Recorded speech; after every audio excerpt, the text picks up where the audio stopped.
Okay, this video is to show you how to do the review problems. If you missed one of the review problems that was assigned, then just fast forward to that problem and you can see the solution for that problem only.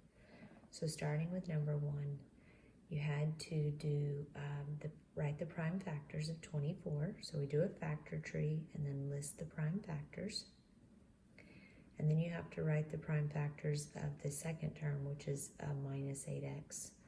So we have to be intentional with that minus sign and write a -1. And then we do a factor tree and find out that 2 times 2 times 2 is 8. And then you have your x. What do they have in common? Circle the factors they have in common. Well, they both have a 2. They both have another 2, and an x. So all together, the greatest amount they have in common is 8x. So you factor out or take out an 8x from the first term and you're left with 3x.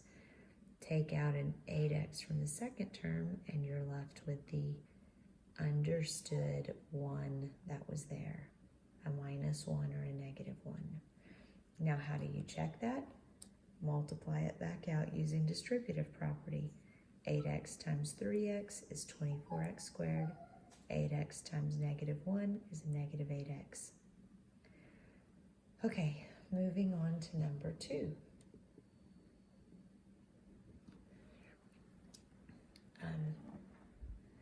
You had to do write the prime factors of 3n to the third.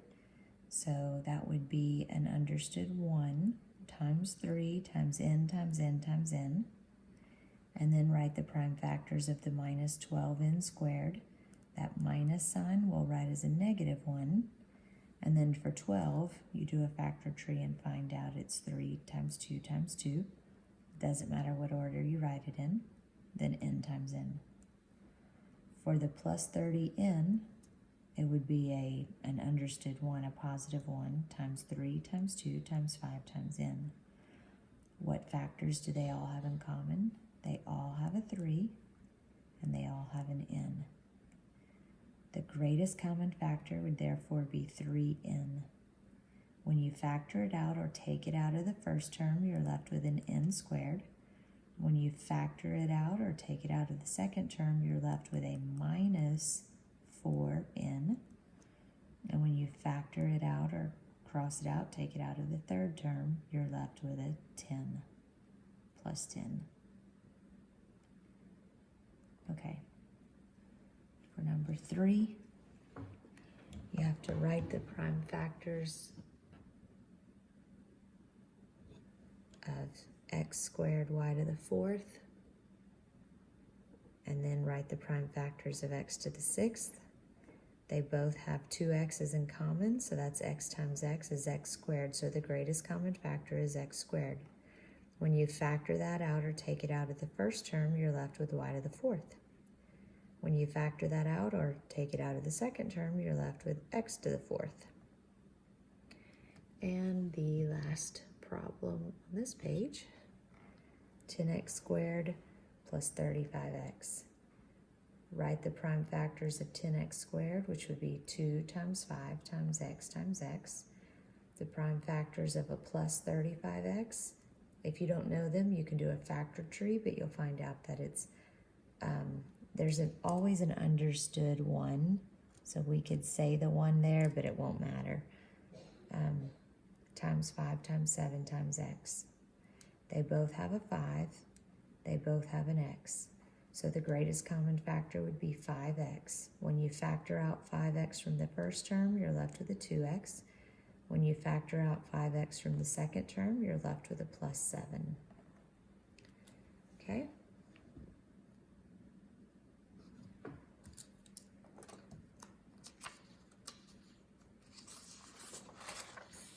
Okay, for number 5, it's interesting because of the sign.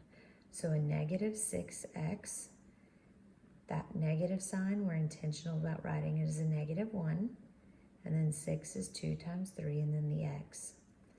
For that -12, That minus sign is like a -1, and the 12 is 3 times 2 times 2.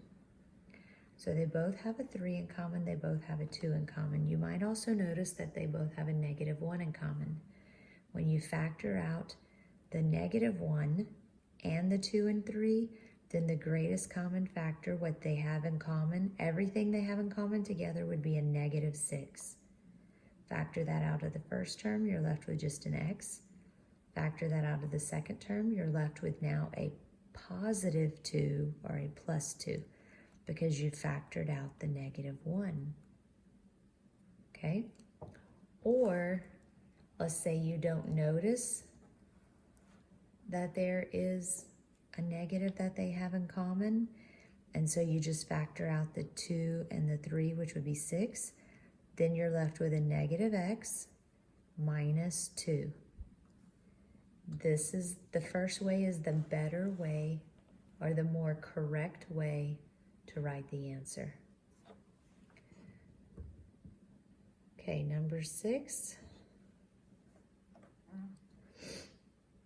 Greatest common write them in prime factors. So that would be 3 times 3 times x times x. For the second term, the -4x, that would be a -1 times 2 times 2 times x.